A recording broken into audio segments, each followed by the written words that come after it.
Welcome to Cyprus again, everybody. It's Saturday afternoon, early afternoon, 1 o'clock in Cyprus. We're down to 4 players that are left in the championship division with 1 loss. They're going to play off today and again at 4 o'clock this afternoon, Cyprus time. It's now 1 o'clock Cyprus time.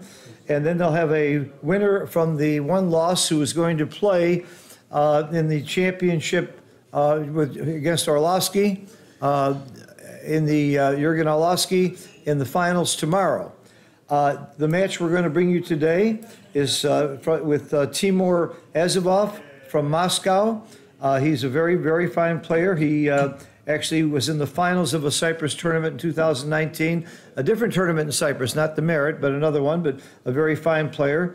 He's playing against Chris Rogers, who we all know has been streamed quite a few times and was also very active in Monte Carlo and on the stream there. One of the very fine players from England. And I'm very, very proud and pleased today to have as my co-commentator Bozo Iliev from the stream team. He's from Sofia, and he has won a couple of tournaments, but he's the organizer of the stream team. If you go to YouTube and search for Backgammon Stream Team, you'll find they have many matches there, and they're really helping to promote the game. Welcome. Nice to see you with me, Bozo. Thank you very much, Phil. It's an honor for me being here with you in the studio. Looking forward to it.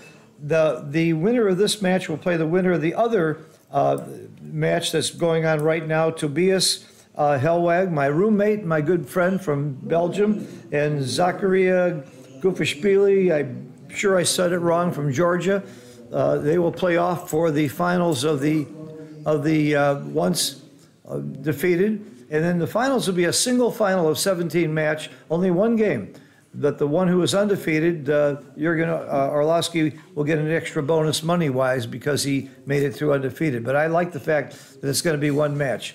I'm going to get the players started right now, and we'll get going. And I'm watching the chat, so if you have any questions, comments, anything you want to put on that chat, I'll be reading it. Thank you very much for any comments you make.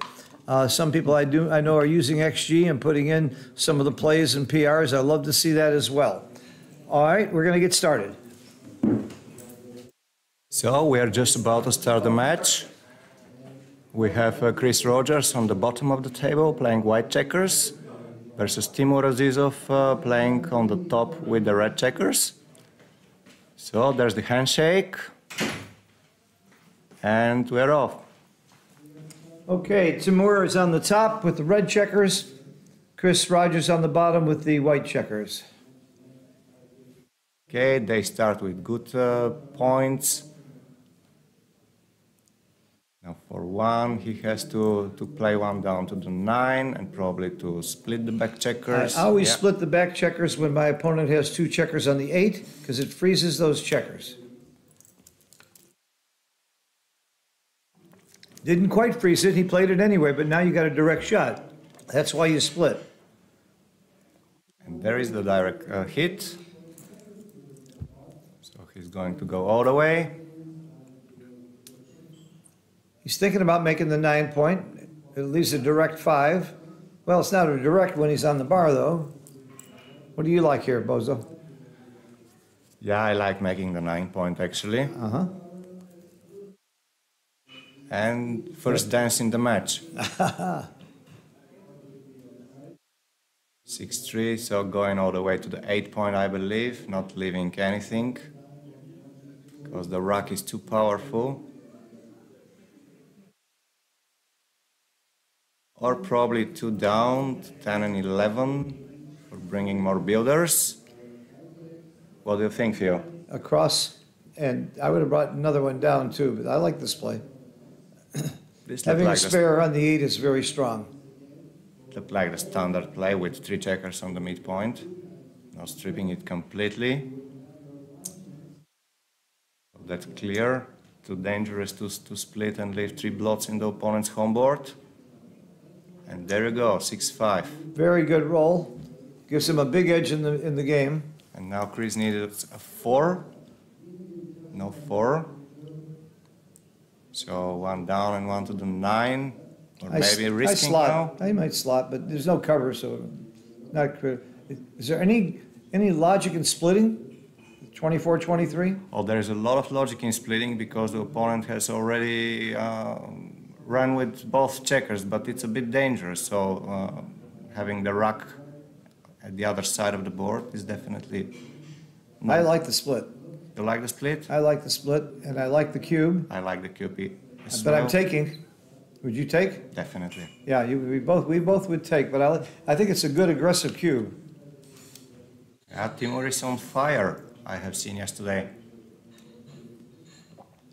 Chris won an unbelievable match against Jorgen Granstedt last night.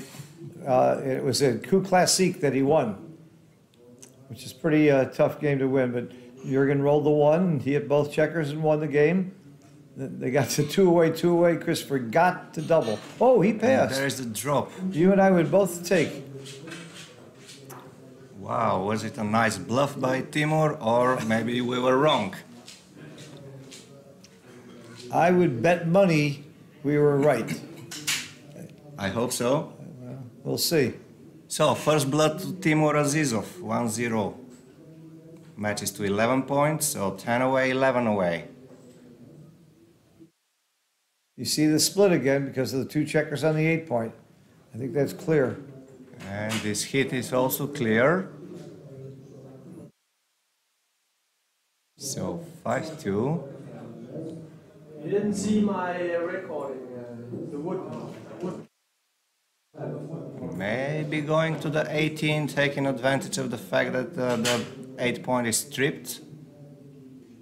What do you think? I think it's thematic. I think you go to the 18. So we agree on that. When you do your team streaming, is it all in English? It's all in English. That's Eric McAlpine from UK, John Lazzarosana from Italy, and myself, Božidar Iliev from Bulgaria, aka Božo. Eric's an old friend of mine. Say hello to him for me.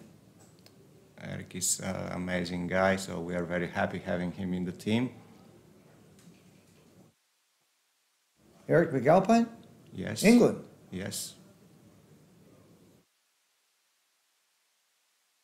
So for 5, maybe time to run. I would certainly run.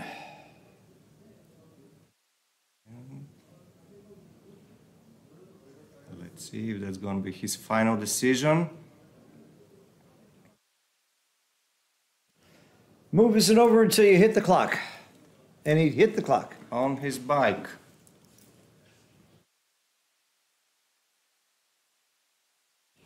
Yep, you want action. The game plan for Chris is to get a shot and hit it. So he wants to come out and make it a little harder for Timur to play safely. That's going to be the bar point for sure. Yep. No-brainer. Yep. And the cube is about to appear very soon. Unless he comes in with a 3, I think you're going to see a cube. Even then. Even then. Even then you may have a cube. Even more. Yeah, it may. Right. I guess 4-2 and double twos. Nah, I don't think so. It's too powerful, the 4 prime with 2 spare checkers. And too many shots. Doesn't hurt to look. Okay. 2-5, it's going to be double pass. It should be double pass for me as well, yeah. I agree with you. Nothing wrong with taking a little time, though. Maybe you'll make your opponent think it's a take. That's a game I play with weaker players. I don't think it's going to work with Timur. He's going to drop this cube it took him 2 seconds to drop. Yeah. 2-0 Timur Azizov. Who is your favorite in this match, Phil? I don't know Timur very well. I know Chris Rogers well, and I would say he's the favorite, but I could be wrong. An 11-point match, anything can happen. I would, if I had to bet money, I'd bet on Chris. Even now, right now, I would, even though he's losing 2-0, I'd bet on Chris. He's a fighter. Earlier in this tournament, he was losing 1 away, 11 away Crawford and won the match. Had 3.4%. He came back and won it. That sounds like Chris. That's a fighter. And he was playing a very strong player, so it wasn't just luck. It was real. I said, I always take some luck. I like this play, leaving the Yeah. checker on the 20, trying to make an anchor. Okay, that should be a double hit, strong double hit. By the way, Timur lives in Moscow. He's a professional chess organizer and referee. Pretty interesting profession.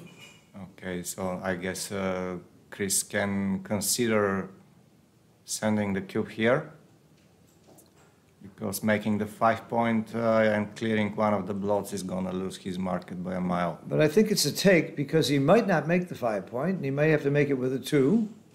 I think it's a take. It's definitely a take because question Timur is, has the yeah. stronger board as Looks well. like a good cube.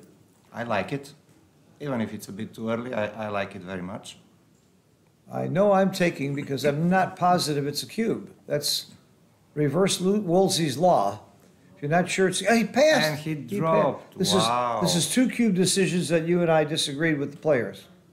Maybe we got to get new commentators. Let's leave and find somebody who knows knows the game better than we do. Twice we've disagreed with the players on takes. Well, that's game.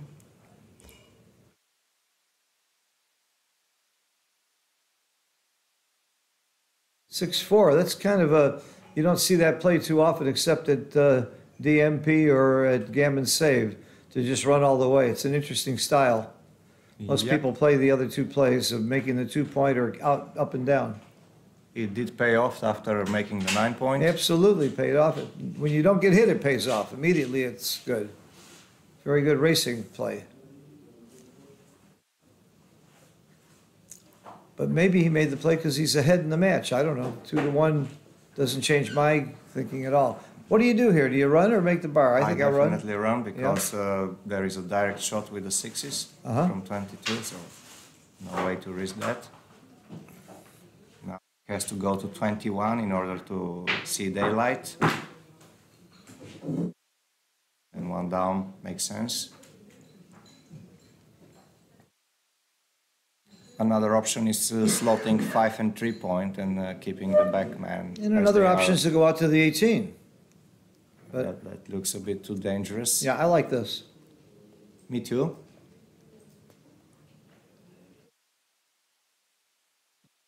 Take the 11. He's thinking about hitting 2 because of those 2 blots in the inner board. I would make the 11 anyway. I would go to 9. But making 11 is same theme. Okay, he chose to make the 11 point. 6-3 making the 5 point in a heartbeat. And come down. And come down, yeah. Anything else? Was there one match during the tournament view you would consider the most exciting match? Oh, yeah. Last night between Chris Rogers and Jürgen Granstead, where Chris forgot to double at 2-away, thought he had won the match and was surprised to find out he had forgotten to double. And then Jürgen is a clear winner, except he gets to the coup classique with 3 checkers on the 2, and he rolls a 1, and Chris hits it and wins the game. That was just incredibly exciting. Amazing. And it went back and forth. Back and forth. And that was the wildest and most fun match by far. But we've had several matches that we saw Kazuko leave only double 4s, or otherwise he wins the match. And I don't have to tell you what happened. His opponent rolls the double 4. I was doing the commentary with Mochi. Mochi lives with Kazuko. They're close friends. Mochi let out a moan and a scream like I've never heard anybody. He was in such pain. It was like he lost himself. Like he was shot in the stomach.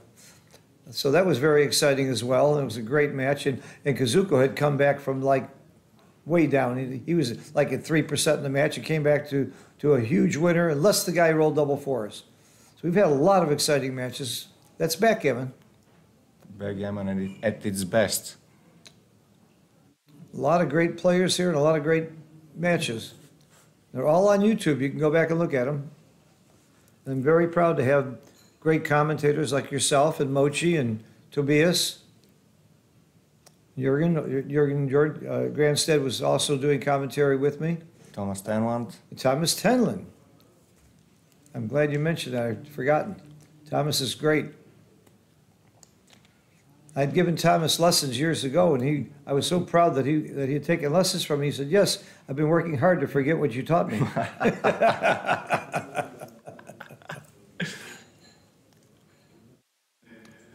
I think this is a good cube. Nah, it's a difficult decision for Chris. I'm passing. I don't like it. Position, race, and threats. He's down in all three categories. I like that Pratt approach. He doesn't have the anchor. He might get blitzed here. There's some pointing numbers. And even if he makes an anchor, then he's still got to try and win from there. I think this is a clear pass. But again, I've been wrong every time. There he goes. Every decision I'd like to go the other way. Okay, so I'm down to the 10 point, bringing more builders for making the bar and the 6 prime. I don't see another play. I guess you think you can go to the 5 point, but the bar point is more important than the 4 point here. And 6-4 is gonna bring him troubles after Sure, that. sure. I wouldn't use that much time on the clock. And Chris is rolling every time 6-3. I think the third consecutive time. Definitely sure he's not happy with that. El Negro Backgammon says it was a pass.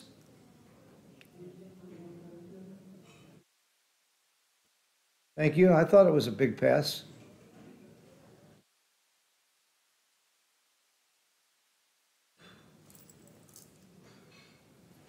You make the 4 point or the bar point? I make the 4 point. Inside points are usually more important than outside points.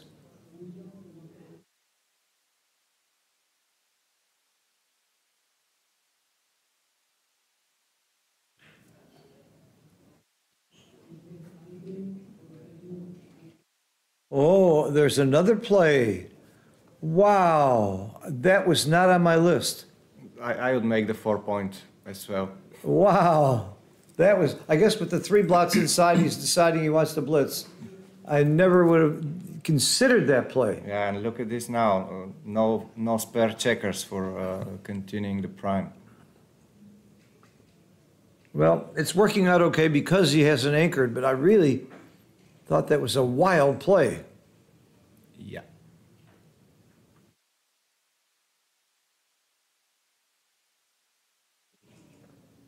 So that's tough. He would like to go to the bar, avoiding his opponent making a homeboard point, but on the other hand, he has 3 blots in his home field. Now you make the bar.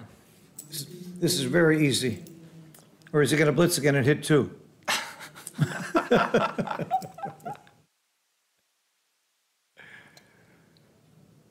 This is so automatic. I don't understand. 1-6-2-6. It's also a great roll. I mean, you just smile and make the play. No any of those. So let's see if Chris will be able to form an anchor.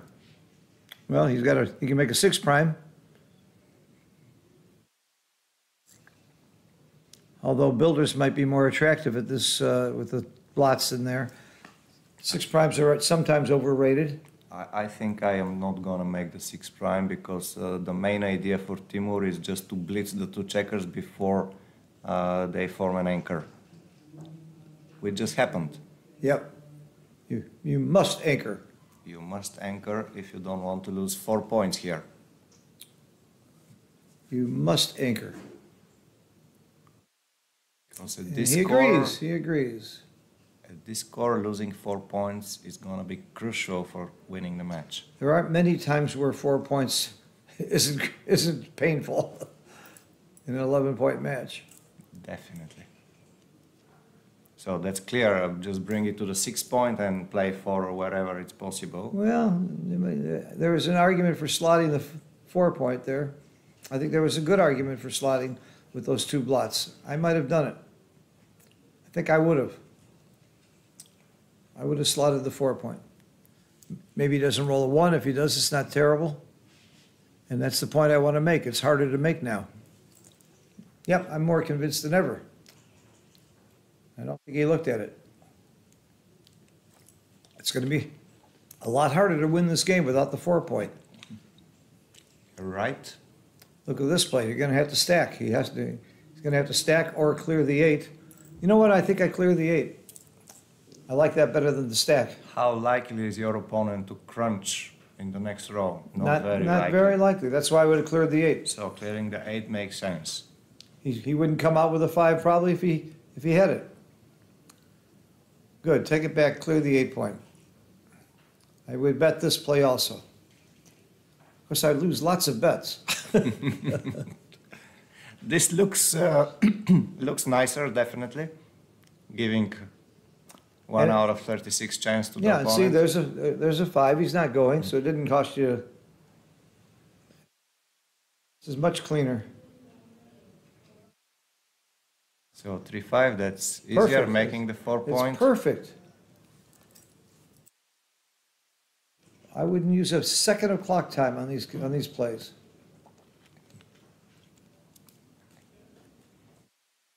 So there's the crunch.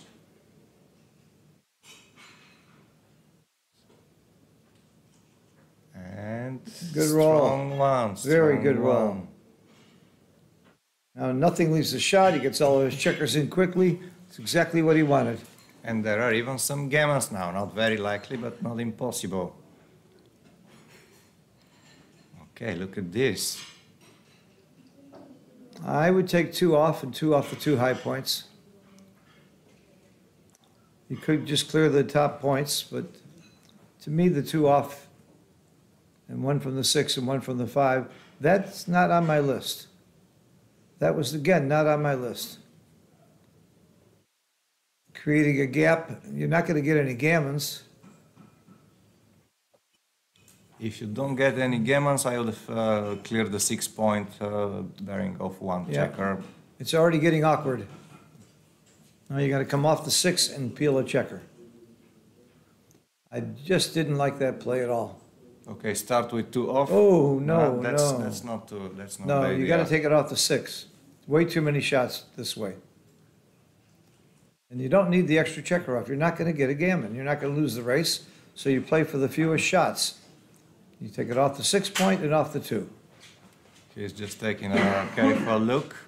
Yeah, take the checker on the 2 point off and then think about the 5. That's right, Timur. And now it's clear, 6-1. Your approach is exactly right. You know that's the 2 no matter what. Do that and then look. Yeah, It because should make it easy to come off the 6 now. 1 out of 100 times you'll make a mistake by not doing that.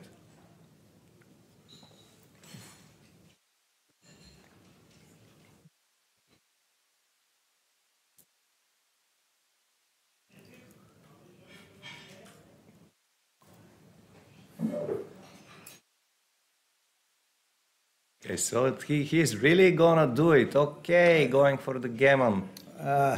I don't like that play at all. Let's see if he's gonna be punished for this bold play.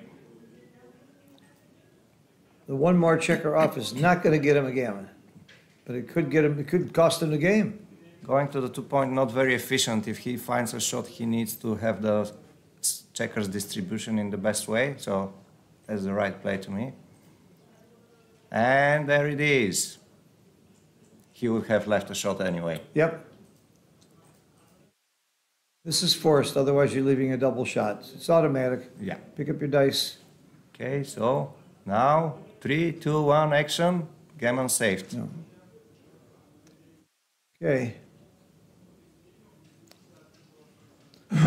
There's 2 bear-off plays that Timur make that I really hated. I didn't like peeling 4 checkers off the 4, and I didn't like leaving the spare on the 6.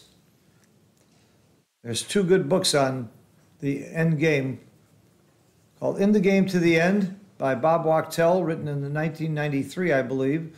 And then he did a revised new edition, which proves that his first book was pretty good, even before he had the computers. But Wachtel is the master of this, and I've read the books, I've studied it, and I'm pretty sure both of those plays were wrong. Bob is just a very special ambassador of our sport. Oh, Bob? Yeah, he's terrific. What I love is I like playing tennis with him. He was down in Jamaica, and we played tennis every morning at the Jamaica tournament. Very smart guy. He's got I think his PhD in philosophy. Bob is very often a guest in the Stream Team studio, so we are very happy having him. He's a great player. One of the top LA trio of Joe Russell, Steve Sachs, and Bob Wachtel. They're legendary. All right, so 10 away, 7 away, Timur Azizov. And he finds a shot from the bar. Good response. Yeah, instead of making the anchor, he's playing offensive because he's got him outboarded. He wants to be hitting. You got 3 board points versus 1. Some people might make the 20-point anchor there, and that's the wrong idea when you are in an offensive position. And 1/4 on the scoreboard. Ah, good point. Make the 2, because there's nothing else productive. Great roll. And making the opponent's bar. He needed an anchor there, or he was going to get in trouble, possibly getting blitzed.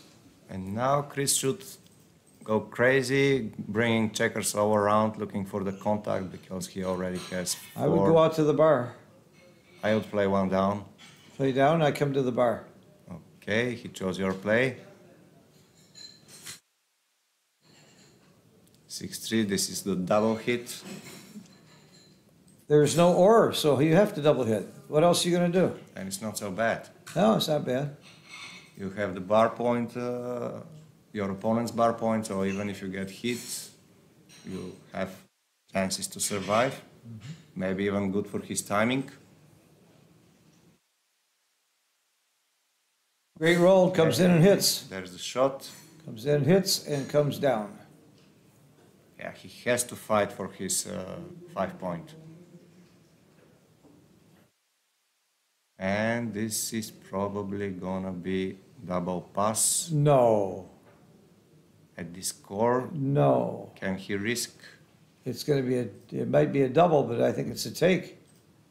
Yeah, 3 checkers back, it's a lot, yeah.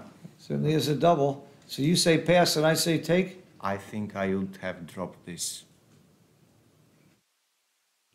In the old days, we would prop it, play it out 10 times for $100 to see who was right. Now you put it next G and you know right away. The old days was more fun. He took it. He took it. I would have too. Good guess, Phil. I don't know if it's a good guess. He may have made a big mistake. Well, you guessed right that he will do it. Step up. There you go. Maybe going to the 9 because he's gonna make the 5-point with 5-4 and 4-4. 4-4 anyway. This play is forced by logic. FBL. Forced by logic. Forced by logic. No other play. It's the 2. And this play is FBL as well. Yeah, it comes out. Out with the 6. No slot, definitely. Well, I don't know. You might slot here. Slotting is some sexiness to it. It is sexy, but you don't want to give your opponent double shot. I see.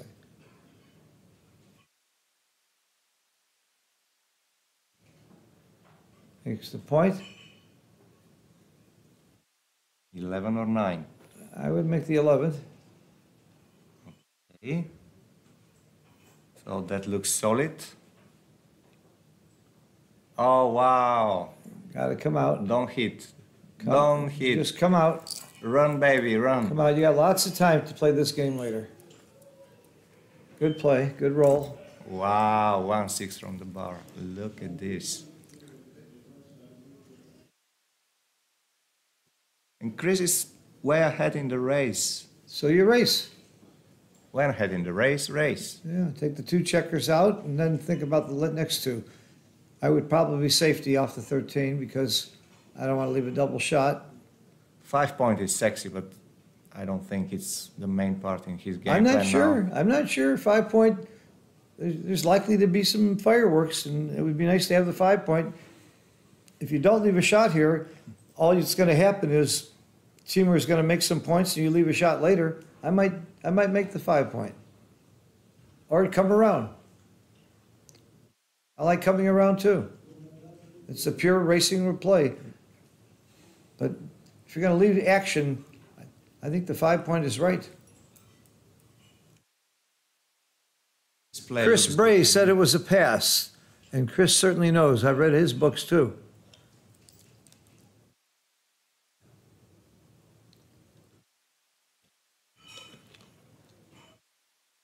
Okay, he went for the running play. And it worked because he didn't get hit. There are 24 hits. It worked for now. Wasn't quite 24 hits, double 2 didn't hit. So. It worked for now, you're right. He's got a lot to clear there. We have 1-6, 5-1, and double sixes. That is not clearing it. Not one of those. So the future looks bright for Chris.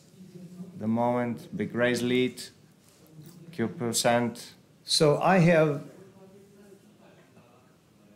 Hal Heinrich's database. You can figure out exactly how many times you would leave a shot from this position. I have no idea how useful that is. If you knew that, I just know it's going to happen sometimes. But there is a reasonable chance that Chris will leave a shot. Maybe one time.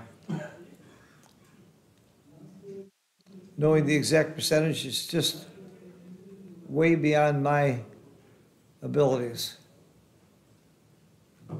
Okay, so this time is coming. Can he clear? Yeah, I think he's going to leave a shot probably, I would say 75 or 80% of the time. The odds of bringing this in without leaving a shot are not very good. Of course, he'll roll doubles on the next roll and prove me wrong. Well, 3-6 is leaving a shot. It's and 2-6. 2-6 and 3-6 are the only 4 numbers leaving shot at the moment.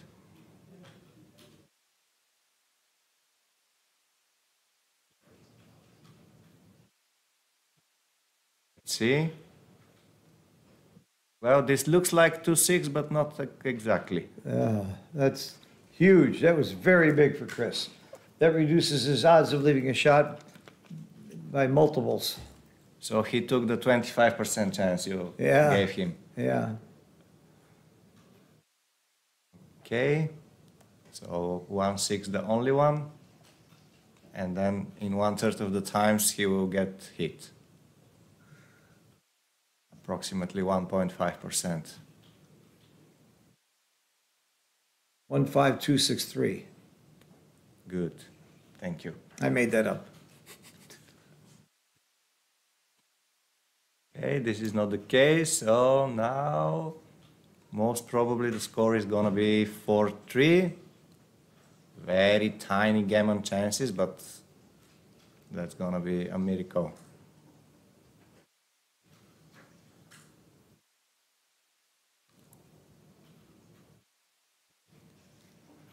Never should have taken this cube. According to Mr. Bray, it was a pass anyway. But he did, so I thought it was a take. we have to accept.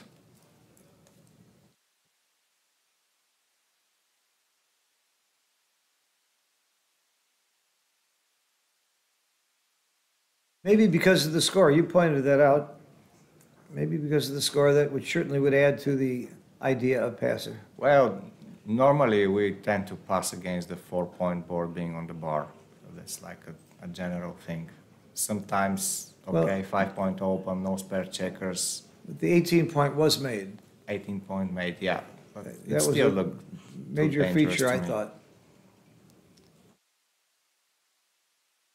Because you might end up in a situation never to have the connection with the 8-point when your opponent makes his 5, and yeah, it's not worth, especially when leading the score.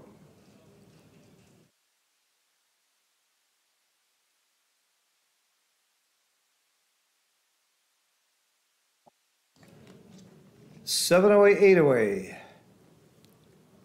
It's pretty much normal. Until we get to the 4-cube territory. Yeah, that's right. The rules of this tournament are not legal moves. It's responsible moves. If your opponent makes an illegal move, you can decide whether to accept it or not. We do not play dice on the checkers. They're taking a break. For those of you who aren't aware, we have the Crawford rule, which means when somebody gets to 1 point away from winning the match, nobody can double for one game, and then you can double. And in fact, the trailer, who's ever behind, must double. It makes no sense not to. And the finals will be tomorrow at 1400. Jürgen Olowski from Ulm, Germany, will play one of the 4 players left that we're going to see today. After this match, we'll have a break until 4 o'clock, which is 1500 Cyprus time. Chris Bray said my error. I thought Chris had changed it. It was a take, an easy take with 2 entry points. Hooray! Phil got one right. Well done, Phil. Wow, thank you, Chris. You make me look a little better now. But I don't mind making a mistake. If I was perfect, I wouldn't be wasting my time doing commentary. Well, you're not wasting your time. You're making all of us, the live stream viewers, happy to have you in the studio. Well, thank you. Very kind of you to say that. I really enjoy doing the commentary. It gets me, it's my ticket to getting around the world to Cyprus. It got me to Dubai, got me to Monaco. And actually, I'm going to do some private commentary on some special events in New York. I'm really enjoying it. I spend every morning, I get up and play tennis, and the rest of the day I'm giving lessons and lectures in backgammon, little gin rummy and poker here and there. Just a wonderful life thanks to backgammon. And I never thought I would enjoy, I'm almost 80 years old, I'll be 79 soon. I never thought I would enjoy my senior years this much and be this active in traveling the world. And it's all because of backgammon and my friends in backgammon. So thank you all for your support, for asking for me. I wouldn't be here if you didn't like me. Now, tell me about the stream team. Tell me what you're doing. What we are doing with the stream team is streaming backgammon. Everywhere or particular matches? No, we mostly stream online matches. Uh-huh. And here and there we also stream live matches. Uh-huh. But our main goal is streaming online matches. So we do stream the Slavia Open, the 21 Syndrome. We stream the Slavia Open All-Stars versus the WBIF Dream Team. Probably the most exciting event we stream and organize is the Best of the Best, which is the competition between the 8 best players according to the WBIF PR ranking. Uh-huh. And we also stream some WBIF finals. Recently we streamed the German BMAB together with Mate Fecher. Thanks to him. When you stream, are you using XG feed? When we stream live matches, we do use XG feed. When we stream online matches, there is the Heroes GNU Analyze running in real time, so it's not really necessary. That's great. So we sometimes do analyzing studios after the match where we do use XG. But yeah, that's it. We have a lot of very nice special guests like Dirk Schimann, Michi, Bob Wachter we mentioned, Karen Sarkisian, Jürgen Orlowski is every time commenting the Best of the Best final with us, and many more fine players. I'm not going to. That's great. Well, I'm going to subscribe to that channel. Sounds like a great way to learn more about backgammon too, with those kinds of experts involved. A couple of the people you named were part of my Backgammon Learning Center teaching teams. So you're picking good people, people who really know the game. That's our goal, to Yeah. help our viewers to enjoy Yeah. the game better and better. Well, Dirk and Bob Wachtel are part of our team, and they certainly are two of the best analysts in the world of backgammon. Okay, here we go. Close match. Very big match in terms of money and potential for winning huge amounts of money. This is one of the big money tournaments in the game. But it's not about money. It's about glory. It's about ego. It's about, I think these two players, if they were playing for nothing, would try just as hard just to try and play well. That's the fun of backgammon. It doesn't have to be for money. I play all kinds of matches and games for nothing, and we're just trying to see how well we can play. I bet you're right, Phil, because backgammon is becoming more and more sport, which is great for bringing more people in the game, and a lot of kids and a lot of women, people all over the world. So, yeah, it's not so much about the money as it probably was in the past. Now it's more about, as you mentioned, glory and passion and trophies and winning and just enjoying the life. Right, and I'm glad you mentioned it. There's a lot of incentive going on and a whole bunch of programs that I'm involved in and several that I just heard about to bring children into the game. And then we have the women in backgammon groups in the United States that are really gaining a lot and seeing more and more women involved. And that's what we need. Because if you get women and men, now you're getting families. You get the whole family to come, and I think that's going to grow the game a lot. And I think it's wonderful for children to play backgammon. It's a great tool for learning math and statistics and risk reward and dealing with luck, just like real life. Talking about the women, Phil, at the moment we have round number 1 in the Merit Open ladies tournament, and we have, I think, a record of 46 participants. Wow. And our numbers are down quite a bit this year because of the conflict in the Middle East and because of pricing going up. So even with the numbers down, we're getting a record number of women in the tournament. That speaks very, very highly for what's going on here. Yeah, this is a clear pass, clear double pass. Okay. Change the scoreboard. 4-4. 7 away, 7. I'm sorry, 9. 7 away, 7 yeah, away. 7 away, 7 away, 7 away. Got a 7-point match now. Chris is back after trailing 1-4. Now score is tied.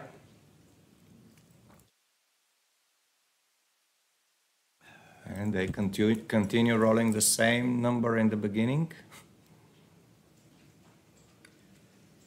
Some people in money games double the cube when you roll the same number, but you don't do that in match play. Not really.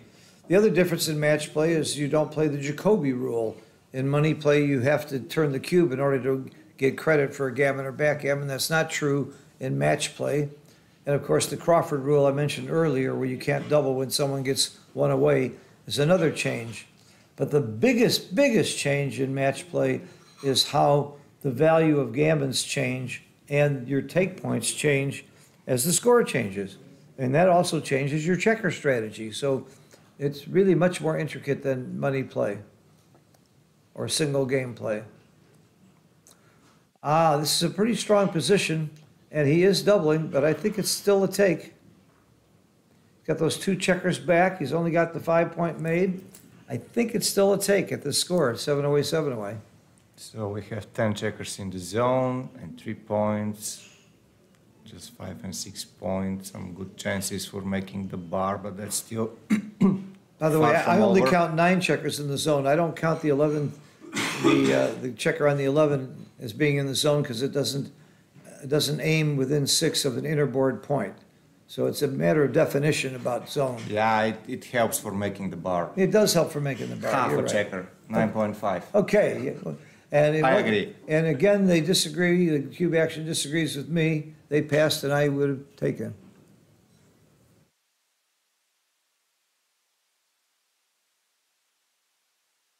So for first time in this semi-final match, Chris Rogers is ahead on the scoreboard. That's right.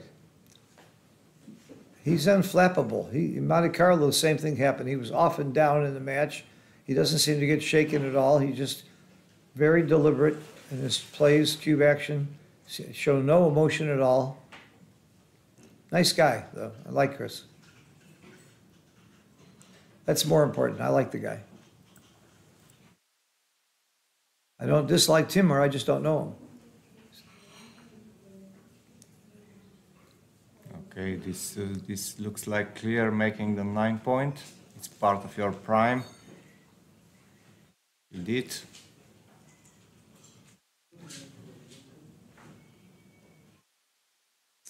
And if now he was trailing by 3 points, for example, it would have been already time to send the cube.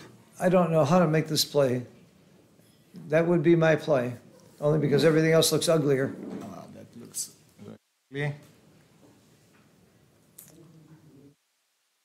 So down, hit and split maybe. Or hit twice.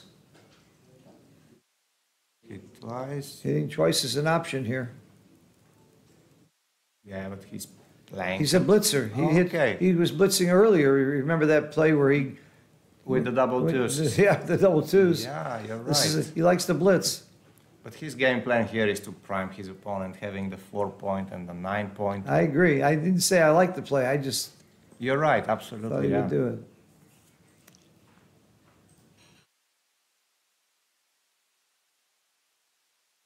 I'm okay with splitting because you will duplicate your opponent's sixes. But yeah, as you pointed correctly, he went for the blitz. I do not think this is a double. Even if you make the 2 point, that's not the best looking board. And he might not even make it. Do not think it's a double. He's thinking about it. It's good to take a look. Oh, it doesn't hurt to look. I'm just projecting. However, I disagree with the cube action most of the time in this game. You do, because it's easy for us here enjoying the streaming studio, and not being under pressure like the two players. Oh, I think I'm under tremendous pressure. My reputation's at stake, except I haven't got much to lose there. People already know that I'm not the best player in the world, so I'm not afraid to make a wrong guess. And he went for rolling. Yep. I agreed with that. I don't think he should have doubled. Now, I double now. does have 10 checkers in the zone, yeah. And I think it's a take. It's not a nice decision for Chris. It's No, one of those close decisions where you probably have to take, but you dislike it because it's so blitzy. I'm taking.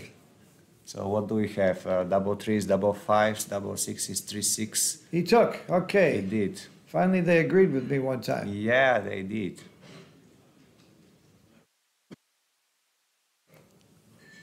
3-1, not one of those, but still He hits. a strong loose hit. I do not split. I like to get the builders in the outfield. I would play to the 8 point. The 2 checkers up, your game is there. The Danes in Denmark, they came up with the idea. The game is here. You hear him say that often. I don't like And that he split. did split. Yeah, I don't like the split at all. 6-1 dance, and now... Wouldn't it be nice to have extra covers? You didn't need it, but it would have been nice. Cover and look for the 1. 9-8, so that you have a direct contact with the deuce point. Yep. And you don't need to make the anchor, and you're not going to slot, so 9-8 is kind of forced.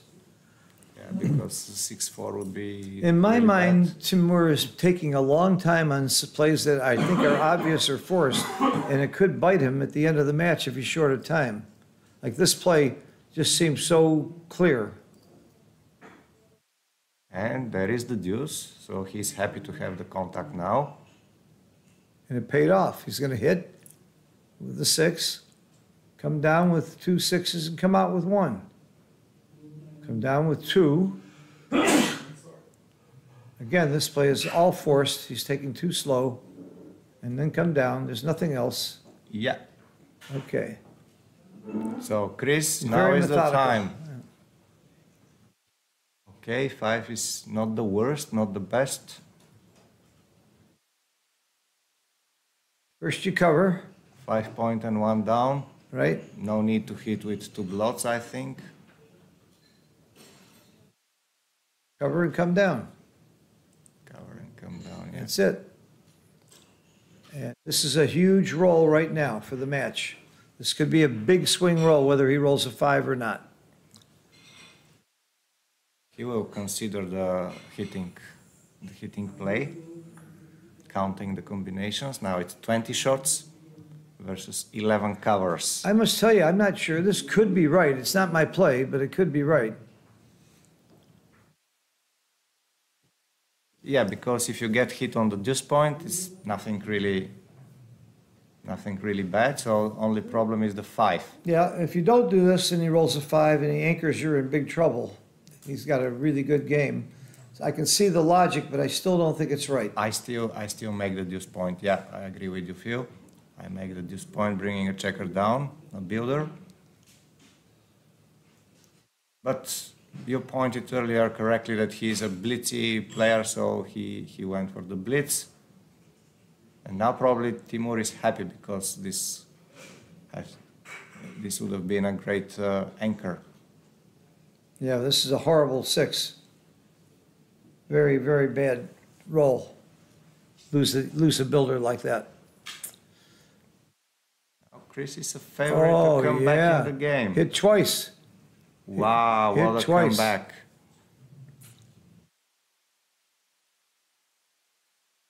Unbelievable sequence. Followed by another joker. Joker. Come on, hit him. Empire strikes back. Now, do you hit again or do you come I hit out? on the deuce point for sure. I do too. Put that other checker up, especially with the outside blot and the difference of the board strength. There you go, he found it. Wow, that was 2 big jokers in a row, but the last joker gets the last laugh. Chris can roll another one. He needs it. He needs a 2 or a 5. There is the You got 2. the 2. I wasn't sure which I'd rather have, the 2 or the 5. Oh, I would prefer the 5. Okay. This is an anchor. Make the bar. Again, this is a simple play. You got to make the bar. Out to the 18. Boy, he's using a lot of time on plays that I think are forced. Maybe, I don't know, maybe people's minds work differently. That's 100%. And now back to Timur. Yep. 2s and 5s. No. He wants a 1 to hit. 7 also hits, yep. That's clear. Hit the clock, let's go, come on. If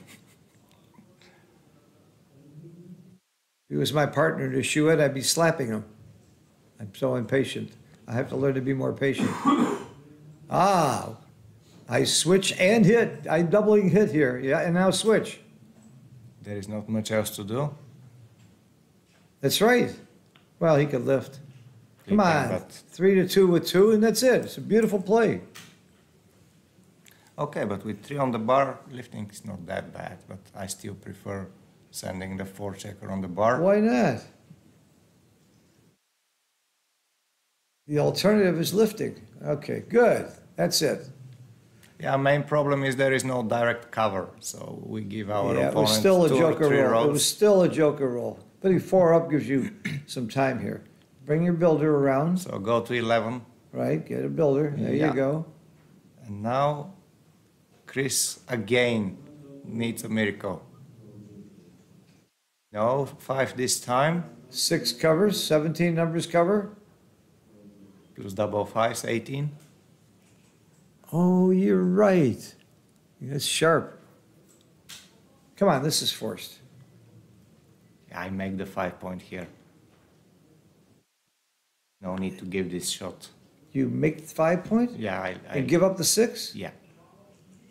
He has 4 checkers on the bar, so Wow.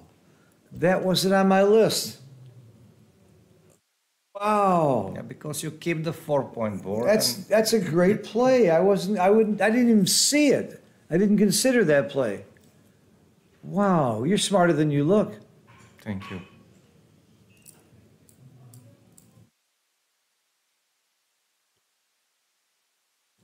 Come on, just keep moving checkers out. The front checker as far as you can. Get closer. Right. You got to get to the zone as fast as you can. Don't worry about those back checkers. He keeps dancing. Double 4 is a very good roll. So now Brings a he lot of has wood around. 3 builders in Yeah, his outfield. this is great. 1, now off the 5-point. And 2, one 3, from 24. or just 24 3 times. Same thing. 1, 2. Okay, maybe he's considering bringing this one to the 8-point so that he has more builders for the 3-point as well. So Yeah, that makes sense. This might be good. That makes sense. Good roll.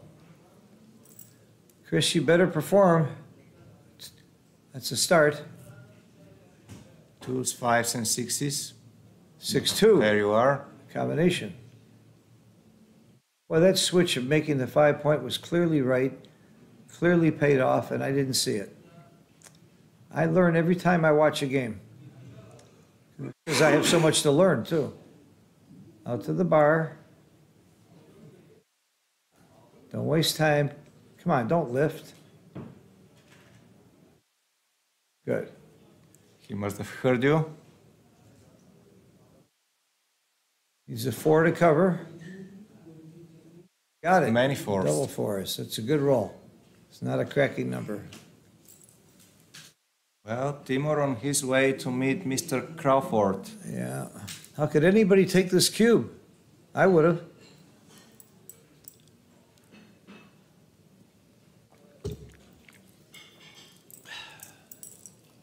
The big play was the double hit. That started the blitz. He decided to go with a blitzing game instead of a priming game, and it worked. But 2 times. yeah, One with the 1-6 and one with the 5-3. yeah, this guy's a blitzer. He definitely is. The nice thing about a blitz is when it works, you're going to win lots of gammons. When it doesn't work, you're going to lose lots of games. Okay, good play. No bad numbers. I'll go to the 5-point. Absolutely right. You got to make sure double sixes works. Double 6 works this way also.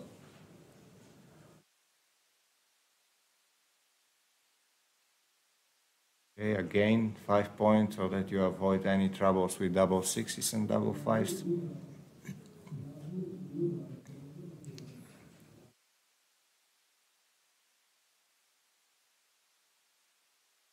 How likely is Timur to win a BG here? What do you think about that field? I think it's 12.5%. That was very exact. Yeah, I made that up too. See, 42.5% of all statistics are made up, Nice. including that one. Good job. I have no idea. But I don't think there's that many BGs, but there could be 10% BGs here. What's he got, 3 to play? This is my play. I don't think BG in these games. I think just about the gammon. Maybe on the last couple of rolls, I start thinking about a BG if it's still viable. Yeah, now is a good time to 2 off. take off 2 checkers. Yeah. This is fine. Chris keeps dancing. You can play so perfectly safe here. Why not do it? Yeah, now is the time to consider the BGs and to count very well the numbers because he danced already 2 times and Yeah, you might take 3 off the, what? See, I think 2 off from the 4-point is the aggressive candidate. I don't know, 3 off from the 2 is pretty aggressive also. Yeah, but after that you Yeah, you got the have open troubles 2-point. and you cannot bear off Yeah. efficiently. So I agree. it's either clearing 5 and 4, which still leaves double threes, double fours, and double fives and double sixes, or just bearing off 2 from the 4 point, and then you have 6 short leaving numbers, but 2 off, which is a good thing. Well, it's more than 6 because the high doubles also leave a shot. Double 6 and double 5. Okay, he went for the safe play, which I think is good. Winning less BGs, but securing the game.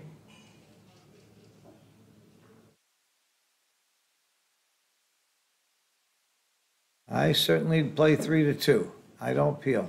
I take a checker off here. You do? Yeah. Ha! It's 4 on the bar, and it's already 10 checkers, which is approximately 6 rolls. So it's highly likely already to increase your chances for winning a backgammon, and this is gonna. That was my play. That's your play, yeah. Because you could still lose the gammon by getting hit too. That's an extra roll. Okay, 6-2, very nice. Now it's 5 rolls for Chris. Good beginning. 2 in. Okay. Look at this. Only 3 rolls left. Oh, and he danced with both. Dancing number. Oh, now the BGs are right on the table. So he needs a double. Oh right my now. gosh. Right now. Don't wait for with the double. Oh wow, double not enough. And that's the end of the match. No. 6 gives him 10 points.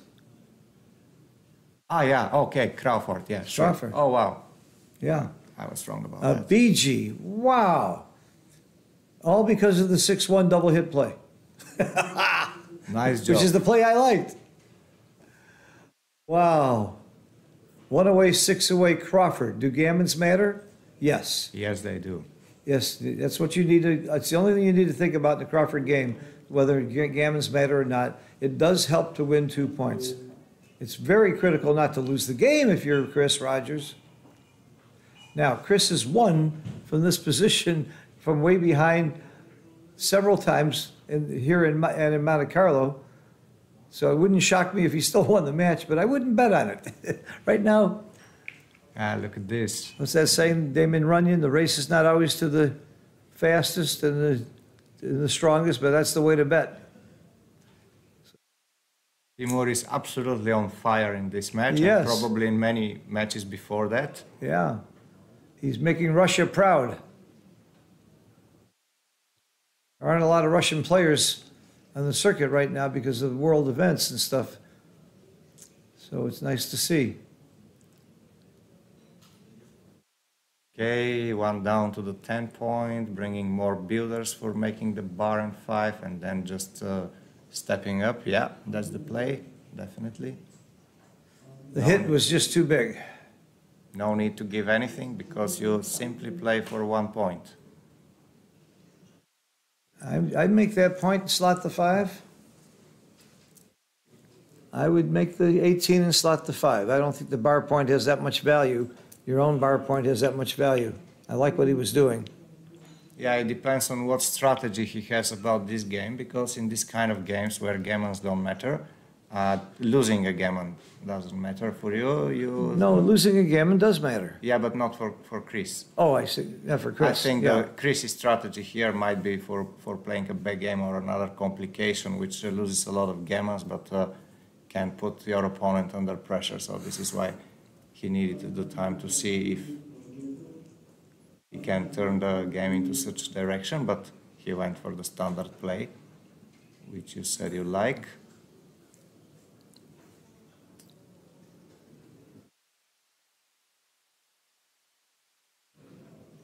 This is going to be a little awkward. He could just stack on the 6 point, which I guess he should do. I don't see alternatives. How about 13-11 and slotting the 5 point? I don't think you should slot right now. I would just go to the 6 and stack it up. Hope to get lucky next roll. All right, let's see if he will agree with your play.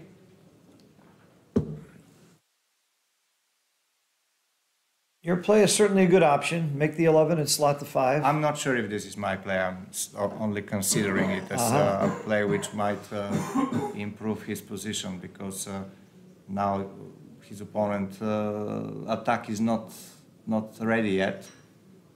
But in the next row, making 7 point, yeah, it will be more dangerous.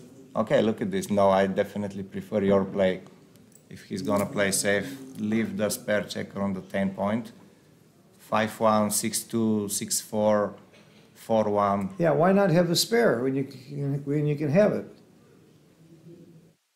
Yeah, I don't like this play at all. I don't like this play either. Yeah, there's no good logic behind it. And there you go now, making the 7 or making the 4, yeah, even better. Yeah, I didn't see One of this the first lessons I've ever had in backgammon from Oswald Jacoby, who was also a legend in bridge and backgammon. He asked me why I made a certain play, and I said, I don't know, it just seemed right. He said, don't ever do that. He said, always come up with some logical reason why you're doing it. And if you thought about it, there would be no logical reason to have the spare on the 8 instead of the 10. So yeah, there is the only logic not to stack the 6 point, but definitely the advantages were a lot more in favor of leaving the spare checker on the 10 point. yeah, but the lesson is think about each play. Usually there's a reason that something's better than something else. Once in a while they're tied. Once in a while there is no difference. But the lesson is good, but look at this 6-1. Yeah, he needs to leave a shot. yeah, 1, 6, 3, 4, and all the deuces. that's all he can do. 15 numbers. And he missed. And he It's not a bad racing number, and this race isn't horrible. That's what he's looking at right now. Coming out from the back and racing probably is wrong. He's got to still be down in the race. I am making the 3 point here. Yeah, I think so too. Waiting for contact and Yeah. waiting for winning a gammon, because as you pointed earlier, winning a gammon here is very important. So he needs to extend his Yeah. his Well, prime. again, you don't race when you're losing the race. I have 2, another nothing roll. Stack, stack, stack. Not too bad, I would say. Cleaned it up.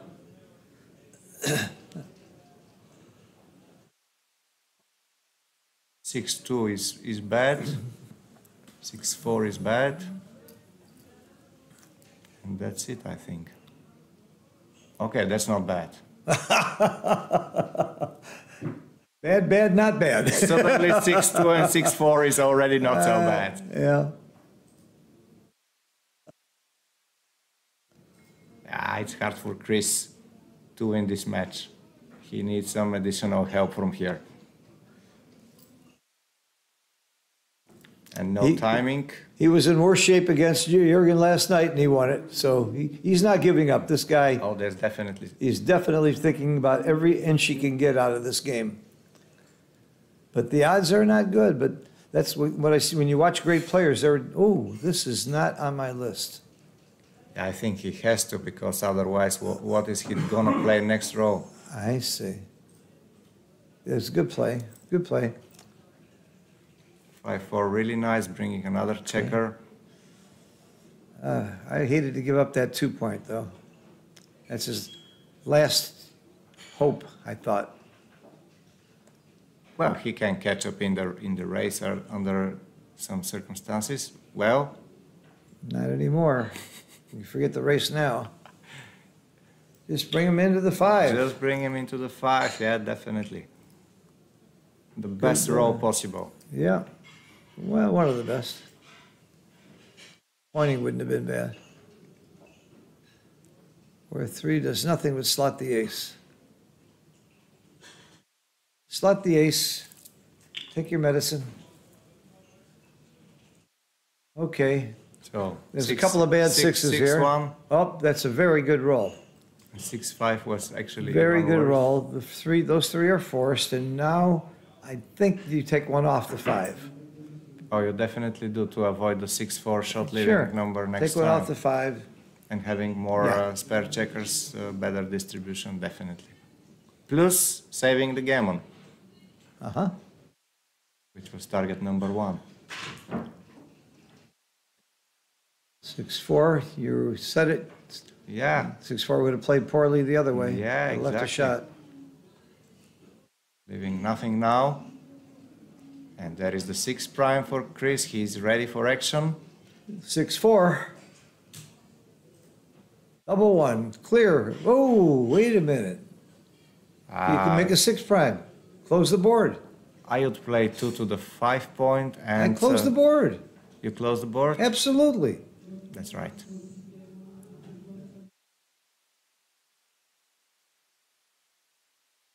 It's the right play. Partially because he can roll a 6 now and nothing leaves a shot. There it is. And there it is. That's the ball game. That is the ball game. Timur is going to be in the finals of the fighters bracket against the winner of the match between Tobias and Zach Shell, I believe is his name. And the winner of that match will then play Jorgen Orlovsky tomorrow. Is it tomorrow at 4 o'clock? Tomorrow, 4 o'clock. 4 o'clock local time, which is the 3 o'clock backgammon time or WBIF time or Central European time.